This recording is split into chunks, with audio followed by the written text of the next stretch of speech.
The office was filled with the sound of clicking keyboards and ringing phones, but in one corner, a different sound echoed. It was the soft tapping of cards being played on a screen. Sarah was my coworker, and she was more interested in solitaire than in our programming tasks. I watched from my desk as she leaned back in her chair, her door closed, while I struggled to keep up with the workload. It was frustrating seeing her procrastinate, and as weeks passed by, I decided it was time to teach her a lesson. I sat at my computer, contemplating my plan. It wasn't just about getting her to work. It was about sharing the load fairly. I used a hexadecimal editor to open the solitaire executable file. I felt a rush of excitement as I blanked out a section in the middle. This little tweak meant that every time she tried to start the game, it would crash her computer. I was smiling now, thinking of her face when she realized what was happening.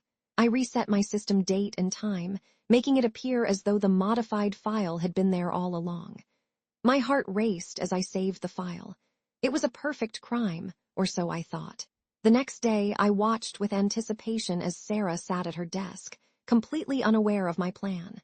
She opened her computer, and I could see the faint glow of her screen from my spot. I knew the moment would come. As she clicked on solitaire, I leaned forward in my chair, barely able to contain my excitement. The game should crash, sending her into a frenzy to figure out what went wrong. But then, things went sideways. Her computer didn't just crash. It froze, and I could see the confusion on her face. She called it, and my excitement turned to concern as I watched our boss, Mr. Thompson, arrive with a frown on his face. "Another crash, Sarah?" he asked. She nodded, clearly flustered. I tried to suppress my laughter as Mr. Thompson scratched his head, trying to figure out why her computer was acting up. This was not part of my plan.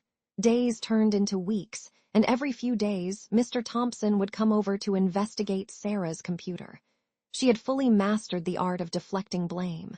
I overheard her telling him, "I promise, I was just working on my project when it crashed." I couldn't believe it. I had thought I was pulling a fast one on her, but she was throwing everyone off track. My plan was supposed to bring about justice, but it seemed to backfire spectacularly.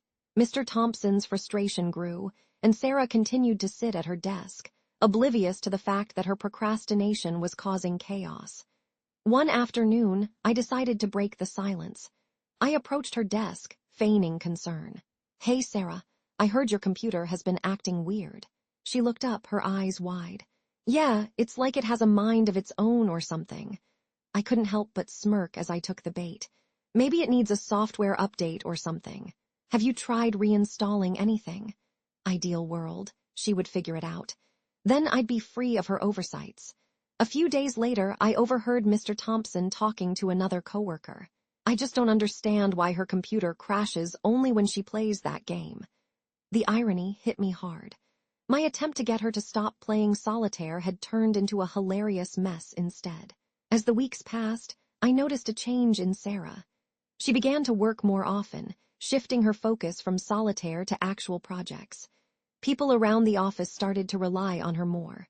My heart sank, realizing my plot had backfired. What I had hoped would make her work harder only made her and our team stronger. I decided to confront her. One afternoon, I found her in the break room sipping coffee.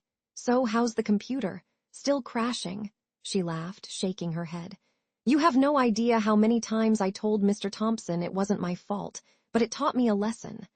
I raised an eyebrow, intrigued. "What kind of lesson?" She smiled, her eyes sparkling. "Sometimes you have to face the music. I never realized how much I was slacking off until I had to deal with those crashes. It was like a wake-up call." There was something admirable about her honesty. I couldn't help but chuckle.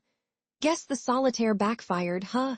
She grinned, and it was in that moment I realized my plan had unintentionally helped her become a better coworker. Maybe I didn't need to sabotage her after all.